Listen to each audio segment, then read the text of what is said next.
Rule of 25 is a very good question. He's hit the nail on the head, in my opinion. Why, other than the odd games, does it take us until the second half to get going? It's a strange one. It happened again at Gillingham Saturday. Some days we're on fire, and then other days it just doesn't happen for us. And I don't know what that is, because I believe that the players believe in Neil Harris and where we're going. So he shouldn't struggle to motivate them. Towards this part of the season, that fatigue could be playing a part. But yeah, I agree, mate. And I don't know.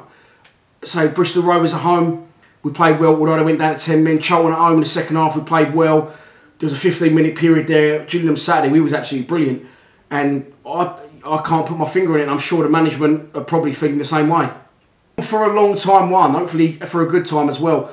My first ever Millwall game was at the Old Den. It was the 1984-85 season, I believe.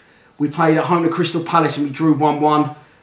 I used to love the Old Den. I'm starting to get a real obsession with the Old Den now. And during the summer, I did a history VT for London Live. I want to get a few ex-old players involved.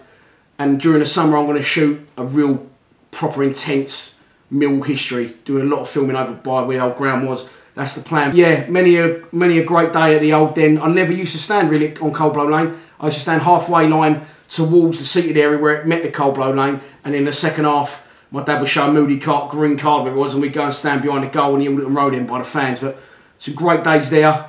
Funny enough, we got Bristol Rovers last day of the season, and our last ever game at the Old Den was against Bristol Rovers. I think we lost 4-1. My old man's still got a couple of bricks from the turnstile, a couple of old blue bricks, as many people took memorabilia home that day. Harry Maffa, good question, H. Who do I want us to get in the playoffs?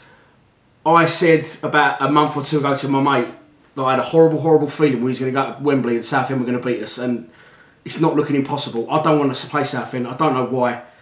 I just got an horrible feeling. I think Scunthorpe or Fleet was going to be the ones to drop out. But listen, I don't want to play Bradford over two legs because they owe us after last year. But, you know, I speak to a few Bradford fans. They've got quite a few fan channels, etc., and vlogs and podcasts. And they always say to me that they're the team, we're the team that they don't want to play over two legs. So who do I want to avoid in the playoffs? It's not going to be easy, is it? And Wembley's not going to be nice. It's going to be a horrible, tense month or so if we do get there, if we do get to the playoffs. But the team I would like to avoid is Southend. Following on from that question, Harry CD.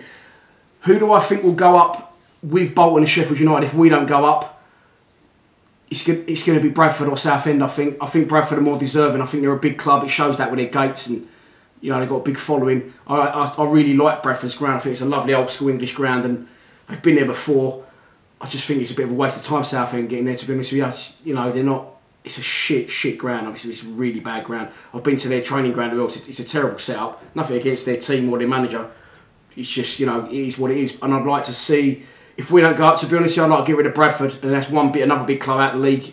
We can concentrate on next season. Lewis Petto, how do I think this is going to end for Fred? Very fucking badly if he leaves and goes to another London club. That's all I'll say for Fred. He seems to have his agent in his ear roll, and his agent's dictating to him, and I think he's going to leave the club. I went to watch the under-23s on Tuesday, and Fred played 45 minutes, and he might as well not been out there, and he got taken off.